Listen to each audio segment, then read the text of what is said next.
To set the stage for what's happening around us today and what will unfold in the next few years, let's turn the clock back. The time is in the late 1950s. How many times before, how many people had passed by this very spot and had seen nothing but farm fields and woodlands? And how many more years would have passed had Charlie Daniels and Roger Milliken, with Dick Webble's help, not stopped to look into the future? On a sunny afternoon in October, Spartanburg attorney Wendell Cantrell presented Airport Commission Chair Roger Milliken and Vice Chair Minor Shaw with a 1960 telegram with the news that the airport had received critical funding. This is the initial allocation of funds which ensures federal financial participation in construction of this gigantic airport, which will be a great boon to the future of the development of the great Piedmont area of South Carolina. Regards, Strom Thurmond, U.S. Senator. That federal funding became part of the $5.5 million project that would become today's modern airport. It's a real thrill to be sitting here with mine and Mickle Shore, because it reminds me of her uncle, Charlie Daniel, and the beginning of my relationship with this airport. And it's very seldom that a community has an opportunity to build a new airport from the ground up. And we were one of those lucky ones.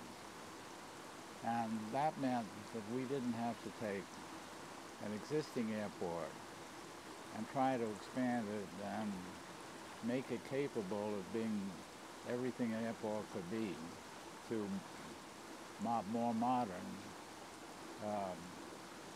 plane flying in and out,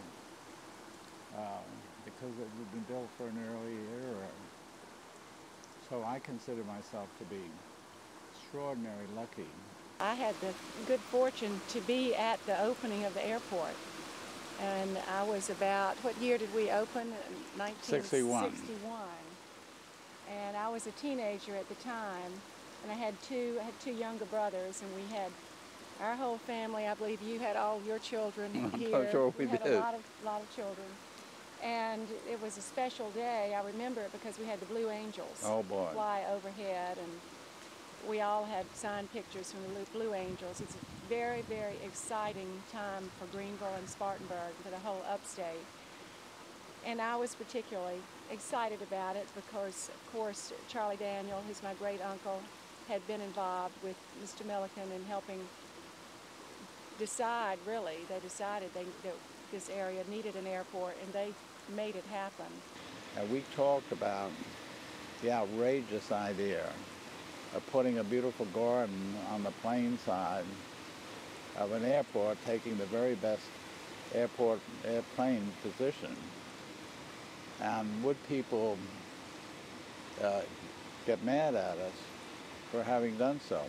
We've had nothing but praise for having put in a facility like this we're sitting in today, because it meant that children could come with a parent to meet another parent who was flying in, and so forth, and really make all the difference and be memorable. And we've gotten quite a few prizes over time for having a facility like this. Because when people fly into this airport from all over the world, this airport is different. It obviously shows that we care about the community, we care about beauty, and we are a very intelligent community, I think, and that gets that message across when people first enter into this airport.